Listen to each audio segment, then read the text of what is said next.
जो करकरी की हत्या हुई वो इसी पॉलिसी, उसके पहले का ये पॉलिसी डिसीजन है उनका। तो मैं इसलिए बताया था, पढ़ के दिखाया कि भाई एक मीटिंग का इतने अपनी को इन्फॉर्मेशन है, ऐसे 24 मीटिंग हुए थे।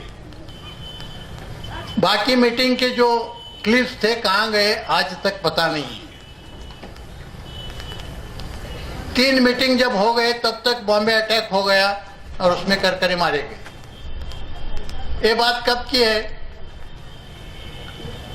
ये नवंबर पहले 2 वीक्स यानी अक्टूबर एंड और नवंबर की पहले 2 वीक्स 2008 के, इसमें सब इन्वेस्टिगेशन चला था। लेकिन जब करकरे नहीं मान रहे थे, जब करकरे को हर तरह का प्रेशर लाया फिर भी वो नहीं मानते थे, तो फिर आईबी ने और अभिनव भारत की जो कुछ कट्टर ब्राह्मण्यवादी लोग हैं उन्होंने फैसला किया कि अभी इसमें एक ही रास्ता है कि करकरे को उड़ा दिया जाए। जब ये सोच रहे थे तभी 18 नवंबर को अमेरिका के एक इंटेलिजेंस एजेंसी ने अपनी जो फॉरेन इंटेलिजेंस एजेंसी है रॉ, उसको इंफॉर्मेशन दे दी कि एलईटी की एक बोट, एलईटी के कुछ अतिरेकी बॉम्बे के कुछ होटल्स पर अटैक करने के लिए निकल चुके हैं और 4-5 दिन में वो पहुंच जाएंगे। इसका कारण ये था कि सितंबर 2008 में कराची के मेरियट होटल पर बम ब्लास्ट हुआ था और एलईटी को और पाकिस्तान के आईएसआई को शक था कि ये बम ब्लास्ट अपने भारत ने करवाया, तो उसका बदला लेने के लिए ये वहां से निकल चुके थे। और ये पक्की इंफॉर्मेशन थी कि 18 तारीख को वहां से निकल चुके। तो जो इंफॉर्मेशन देते समय उन्होंने सिर्फ सिंपल ऐसी वेग इंफॉर्मेशन नहीं दी, उन्होंने उसके अक्षांश और रेखांश भी बताए, लॉन्गिट्यूड और लैटिट्यूड, कि इस वक्त बोट इस लॉन्गिट्यूड और लैटिट्यूड पे है और कराची से 29 किलोमीटर जा चुकी है और 5 दिन में वो पहुंच जाएगी और बॉम्बे के होटल्स पर अटैक करेगी। ये जो इंफॉर्मेशन है, ये इंफॉर्मेशन रॉ ने, रॉ का जो रॉ इंटेलिजेंस एजेंसी है, खुफिया एजेंसी है, लेकिन उनका काम इंटरनेशनल आउटसाइड द कंट्री है। तो उन्होंने बताया ये तो इंटरनल मामला है, ये हमारा सब्जेक्ट नहीं है। तो उन्होंने दूसरे दिन यानी 19 तारीख को ये इंफॉर्मेशन आईबी को दे दी। आईबी जो इंटरनल सिक्योरिटी के लिए रिस्पॉन्सिबल है, लेकिन रॉ को ये पता नहीं था। रॉ में भी ब्राह्मीण एलिमेंट्स काफी हैं, लेकिन रॉ को ब्राह्मणों ने पूरी तरह कब्जा नहीं किया है रॉ का, कि जितना आईबी में किया है। उन्होंने आईबी को बताया कि भाई ये बोट निकल चुकी है और 5-6 दिन में बॉम्बे के कुछ होटल्स पर अटैक करने वाली है, तो आप जो भी है वो उसका इंतजाम कीजिए। लेकिन रॉ को कुछ शक आया कि भाई ये जो आईबी है इनका कुछ इरादा नेक नहीं लग रहे, तो इसलिए रॉ ने क्या किया, रॉ के पास रॉ ने एलईटी पर कुछ सिम कार्ड जो रहते हैं, सिम कार्ड, वो सिम कार्ड प्लांट किए थे, 32 सिम कार्ड्स।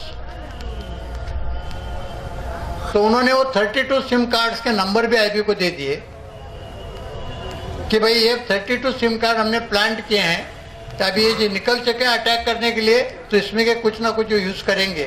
अगर आप उनको सर्वेलेंस पे रखेंगे, उनको टैप करेंगे, तो आपको उनको मिनट टू मिनट उनको इन्फॉर्मेशन आपको मिल जाएगी और उनको आप पकड़ने में कामयाब होंगे। आईबी ने दोनों भी बातें नहीं की। आईबी ने इंफॉर्मेशन मुंबई पुलिस को भी नहीं बताई, आईबी ने इंफॉर्मेशन वेस्टर्न नेवल कमांड को भी नहीं बताई। अपनी वेस्टर्न नेवल कमांड इतनी काबिल कमांड है कि अगर उसे पता चलता तो 1 मिनट में वो बोट को उड़ा देते थे। अगर बॉम्बे पुलिस को पता चलता तो बॉम्बे पुलिस से वैसा ही पकड़ के उठा के ला सकते थे, क्योंकि उसमें बहुत छोटी बोट थी और उसमें सिर्फ 8-10 लोग थे। ये नहीं बताते हुए उन्होंने ये बात बताई अभिनव भारत को और उनको बोला कि भाई ये जब लोग अटैक करने आएंगे 5-6 दिन का अभी वक्त है तो तुम तैयारी करने लगो और जब ये इधर होटल पर अटैक करेंगे तो आप पैरेलल अटैक अंदर के बाजू में कर लो, वहाँ हम करकरे को भेज देंगे और उसे उड़ा डालो। उनको तो मिनट टू मिनट इंफॉर्मेशन मिलती थी। जो 32 सिम कार्ड दिए थे उसमें के 3 सिम कार्ड वो एक्चुअल यूज कर रहे थे आते समय, जो एलईटी के अतिरेकी थे। तो इनको ये इंफॉर्मेशन मिलती गई और इन्होंने वो इंफॉर्मेशन सिर्फ अभिनव भारत को दे दी और अभिनव भारत के लोगों ने पैरेलल अटैक किया, उसको सिंक्रोनाइज किया और दुनिया को ये बताया कि ये अटैक और वो अटैक दोनों ने भी एलईटी ने किए हैं। और उसमें जो एनकाउंटर हो गया वो एनकाउंटर भी तीसरा फर्जी एनकाउंटर था, उसका और ये अटैक वालों का कुछ भी संबंध नहीं है। तो आप मुझे बताएंगे कि भाई ये इतनी सब इंफॉर्मेशन आपको कहीं से मिली, तो ये भी बहुत इंटरेस्टिंग बात है, आपको समझना जरूरी है। जब ये अटैक हुआ तो दिल्ली में हलचल मच गई। रॉ के लोग बोलने लगे कि भाई इतनी पक्की इंफॉर्मेशन, जिसे हॉट इंफॉर्मेशन बोलते हैं, जिसे स्पेसिफिक इंफॉर्मेशन बोलते हैं, इतनी स्पेसिफिक इंफॉर्मेशन देने के बावजूद और उनके टेलीफोन नंबर देने के बावजूद ये अटैक हुआ कैसे। तो ये हलचल मचते ही उस वक्त शिवराज पाटिल गृह मंत्री थे, अपने होम मिनिस्टर, उन्होंने झट से इंक्वायरी ऑर्डर की। उसका आईबी को पता ही नहीं चला और जो इंक्वायरी ऑफिसर था वो भी कोई ईमानदार इंक्वायरी ऑफिसर होगा, उसने बहुत ऑनेस्टली और ईमानदारी से इंक्वायरी की। 15 दिन में इंक्वायरी का रिपोर्ट दिया और इंक्वायरी के रिपोर्ट में पूरी बातें आ गई कि भाई 18 तारीख को मिली थी, 19 तारीख को समझाई गई, 21 तारीख को उनको टेलीफोन के नंबर दिए गए और इन्होंने बॉम्बे पुलिस को भी नहीं समझाया और वेस्टर्न नेवल कमांड को भी नहीं समझाया। सिर्फ कोस्ट गार्ड ने बहुत छोटा यूनिट है, रिकॉर्ड के लिए कोस्ट गार्ड को समझाया था। कोस्ट गार्ड को इंफॉर्मेशन ऐसी इतनी इंपॉर्टेंट चीज की देना है, अपने यहाँ अगर डेकॉइटी हो गई तो होमगार्ड को समझाने जैसा है। फिर भी वहाँ एक नीलकंठ, क्या तो भी मैं नाम भूल गया, महाराष्ट्रीयन ही नाम है, वहाँ जो ऑफिसर था वो इतना ईमानदार था कि उसने रात दिन वहाँ देखा कि वो बोट नहीं आई।